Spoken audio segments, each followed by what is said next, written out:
PM show nationwide, coast to coast on CRN Digital Talk Radio. I'm Michael Horn. Ladies and gentlemen, once again, the great host, Fred Dryer. Thank you so much. Welcome back to the show. And yesterday, Mitt Romney wins Arizona and Michigan. And he did it convincingly, although the Michigan thing was a little bit closer, with 3 or 4 percentage points. But here's what my concern is, folks. My concern is this: is this thing has gone back and forth between Mitt and Santorum and Romney, and now it's back to Romney. And each time it volleys, we have watched these candidates lose their momentum by dropping the narrative that won them the preceding election.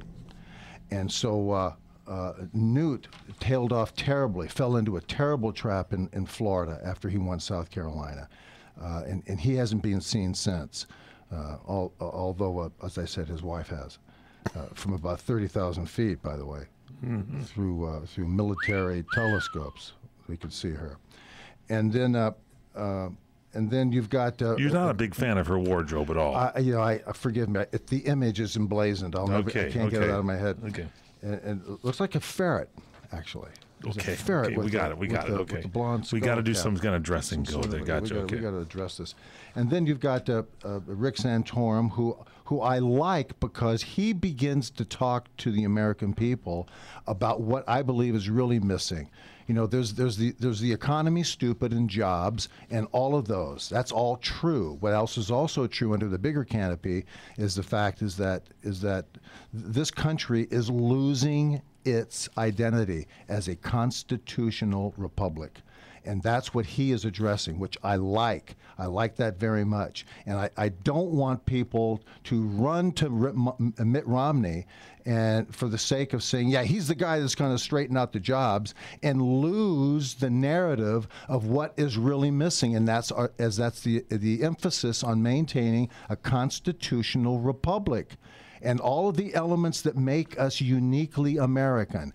Everybody in the country wants jobs. Everybody in the world is looking for jobs. All of Europe is looking for jobs. They want jobs. They want the economy. It's the economy, stupid, in every country of the world. But this country also is missing what has been weeded out, what has been killed and assassinated over the last 30 years is our way of life, and that is reflected through our liberties and our freedoms that is under attack by government regulations. At this point in time, you've got 40 of these czars, unelected people, you know, all evil people, and I say they're evil because they are. They don't like the Constitution. They don't like our form of government. And what they're doing is making regulations. They're growing by leaps and bounds. While this guy stands up, Barry stands up and lies to everybody, this is the guy that has put into practice the ever erosion of the constitutional republic that we are in. That we have so beautifully maintained up until these last 10, 15 years. You know, it's just been gone downhill. And not one Republican who's in office since George Bush for his 8 years has been the steward of what Ronald Reagan loved so much, and that was the country. Ronald Reagan attacked all the problems at hand, but he also delivered the beautiful message of America. And that's not what I want to see threatened. And George Bush, W., for 8 years, never addressed this issue. And he let conservatism die, in my book, he and Karl Rove. And I believe that to be true. So now we're looking at 3 people who realistically could probably do it.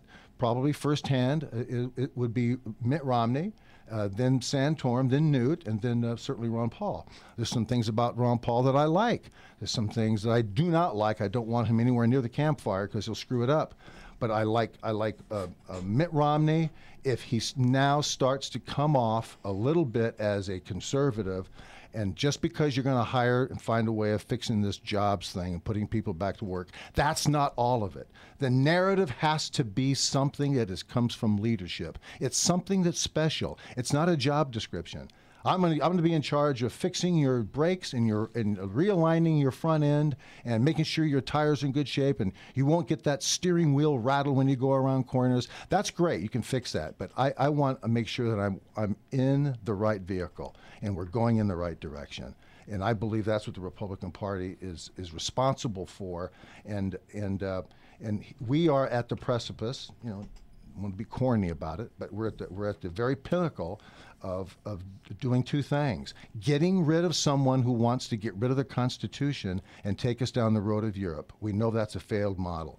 We're now in the process of looking at Mitt Romney, because he's the guy this week that has come out of these last two elections, Arizona and Michigan. Yeah. And so now what we have to do this. We've got to seriously demand that Mitt Romney be conservative. He's got to be conservative. Yes, I agree with Jim Roop that at some point in time you've got to be a little bit center to get the independents to make the people who voted for Barry 3 years ago feel, okay, I can get rid of Barry now, and at least Romney is a little bit left of center than the other guys are. Okay, I'll switch over and vote for him. But the point of the matter is that we've got a very, very tough duty here, and that is to try and hope and wish that our candidates maintain the narrative of the Constitution and of leadership, of true conservatism. That is exactly what people are waiting to see. I don't know if it's going to be Mitt. I hope it is. You hope it is? I hope it is. When we come back, we'll discuss this, and we have some sound bites. Do we hear from Mitt? Can we hear from him today on the show? We're going to hear from Mitt, and we're going to hear from... Can we hear from Newt? We might hear from Newt. Can we hear from Rick? We're going to hear from Rick. We're going to hear from Ron? Calissa. She's going to be yelling at us from the closet, she can't find a pair of shoes to go along with that popsicle jacket she's wearing.